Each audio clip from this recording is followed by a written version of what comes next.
Imagine if Downtown Abbey took a wrong turn, drank something suspicious, and ended up in a mushroom cult. That book is going to be Mexican Gothic, sustained beautifully across 300 pages, in a crumbling manor in the mountains of Mexico, surrounded by a family who regard warmth and human kindness as a personal frailty. Hi, and welcome to Chapter and Curse. My name is Jason, and today I'm going to be reviewing Mexican Gothic by Silvia Moreno-Garcia. So what's the book about? The story follows Naomi Taboada, a glamorous, sharp-tongued socialite from Mexico City in the 1950s. She's sent by her worried father to check on her cousin, Catalina, who has married into the mysterious Doyle family and now lives in a crumbling mansion in the mountains of Mexico. Catalina's letters have become a little unsettling. She talks about poison, ghosts, hearing voices in the wall, and naturally Naomi is sent to investigate. And once she arrives, she finds a deeply strange family, a house that feels alive, and a growing sense that something in High Place is not what it seems. Underneath the haunted house atmosphere, the book explores some interesting themes. First, we've got colonialism and inherited power.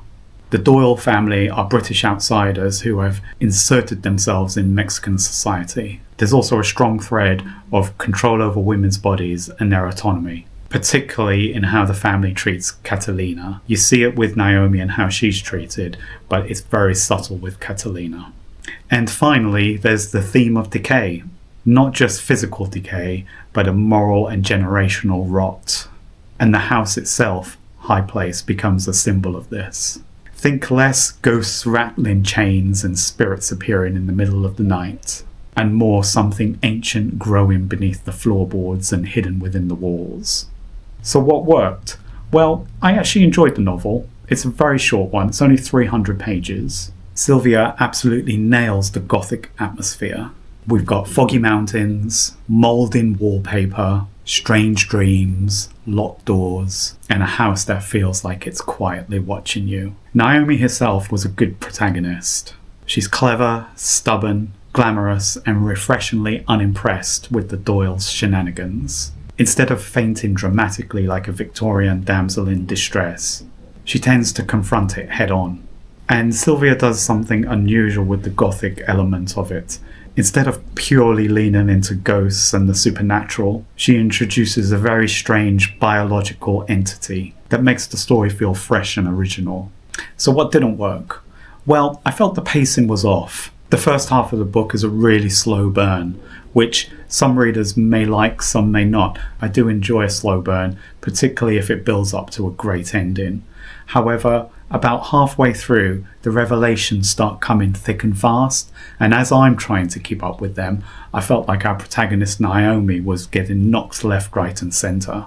And also the Doyle family members are mostly distinguished from one another primarily by how uneasy they make the reader feel, as opposed to any particular personality traits. Overall, Mexican Gothic is a good book. It takes the familiar ingredients, a creepy house, young woman uncovering unsettling secrets, and it mixes them with Mexican history and just enough weirdness to keep you slightly uncomfortable and reaching for that next chapter. If you enjoy books like Rebecca, The Haunting of Hill House, but you want something with a more modern twist, I think you may like this one. And just remember, if you don't want to read this book, if anybody ever does ask you to come over to a crumbling mansion for a cup of tea, politely decline. I hope you liked my review on Mexican Gothic. Do leave me a like and a comment below. I'd like to know what you thought of it and see if you can give me any recommendations. Something along the lines of maybe Wilkie Collins' The Woman in White. Thanks for watching and see you later. Bye bye.